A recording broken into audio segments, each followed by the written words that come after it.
बहुपद के शून्यांक है।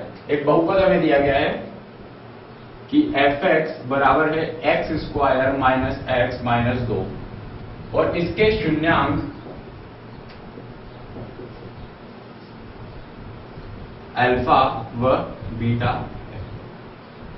आगे ये प्रश्न कहता है कि यदि इस बहुपद के शून्यांक अल्फा व बीटा है तो 2 अल्फा प्लस 1 और 2 बीटा प्लस 1, तो 2 अल्फा प्लस 1 व 2 बीटा प्लस 1 शून्यांक वाले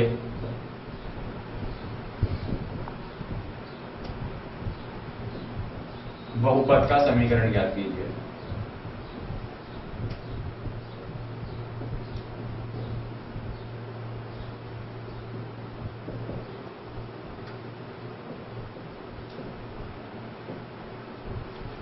तो सबसे पहली बात तो है कि अल्फा और बीटा इस x square minus x minus 2 इस बहुपद के शून्यांक हैं। तो यदि ये अल्फा और बीटा इस बहुपद के शून्यांक है तो हम कह सकते हैं कि अल्फा प्लस बीटा ये क्या होगा, माइनस का b बटे a, और माइनस का b बटे a से हम इसको निकाल सकते हैं कि ये 1 माइनस का 1 और फिर यहां पर a की जगह पर भी है 1, माइनस का माइनस 1 आएगा क्योंकि x का गुणांक माइनस 1 है, तो माइनस का माइनस 1 ये हो जाएगा कुल मिलाकर 1। तो अल्फा प्लस बीटा का मान हमारे पास आ जाएगा 1, और अगर इसी तरह से हम अल्फा गुना बीटा निकालें तो ये आ जाता है c बटे a, और c की जगह पर हम देख सकते हैं यहाँ माइनस का 2 और a की जगह पर 1, तो ये आ जाएगा माइनस का 2।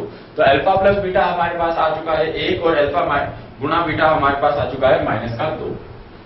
अब हमें एक ऐसा बहुपद ज्ञात करना है जिसके शून्यांक 2 अल्फा प्लस 1 और 2 बीटा प्लस 1। यदि इसके शून्यांक 2 अल्फा प्लस 1 और 2 बीटा प्लस 1 है, वो बहुपद ज्ञात करने के लिए हमें जरूरत पड़ेगी शून्यांकों के योग की और शून्यांकों के गुणन की।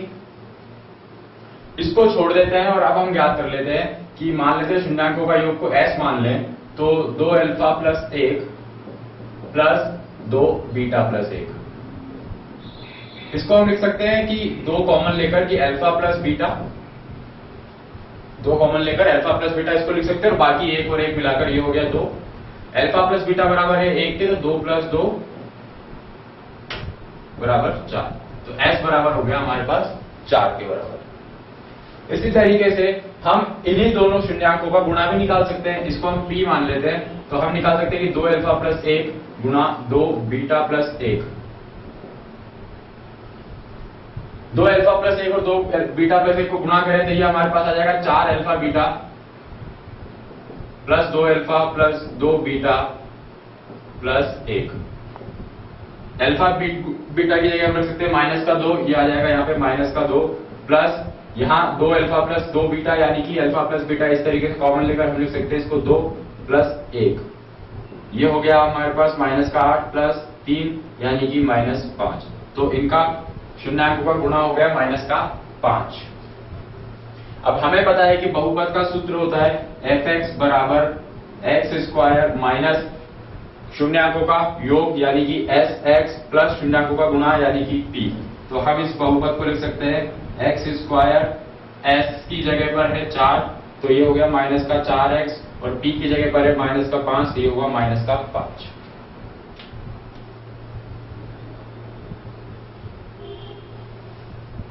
यानी हमें दिया हुआ था सबसे पहले अल्फा और beta x square minus x minus 2 बहुपद के शून्यांक। हमने इन शून्यांकों का इस्तेमाल करते हुए अल्फा प्लस बीटा और अल्फा गुणा बीटा लिया है। इसके बाद हमें कहा कि एक नया समीकरण है जो हमें निकाल कर लाना है, उसके शून्यांक ये है। तो अगर उसके शून्यांक ये है तो हमें जरूरत पड़ेगी शून्यांकों के योग की और शून्यांकों के गुणन की। शून्यांकों का योग किया हमने, शून्यांकों का गुणा किया, सूत्र पर मान रखा, हमारे पास आ गया बहुपद x square minus 4x minus 5।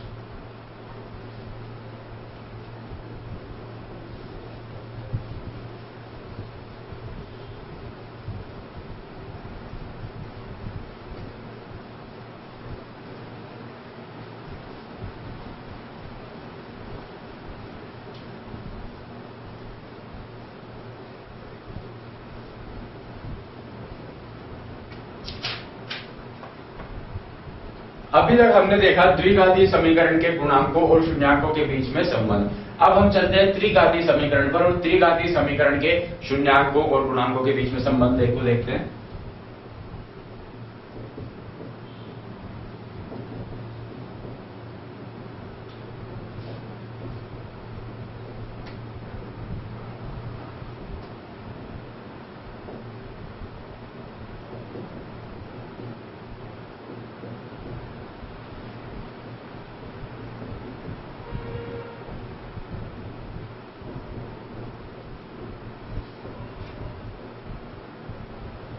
The relationship between the coefficients and zeros of a trinomial, यानी कि एक त्रिघात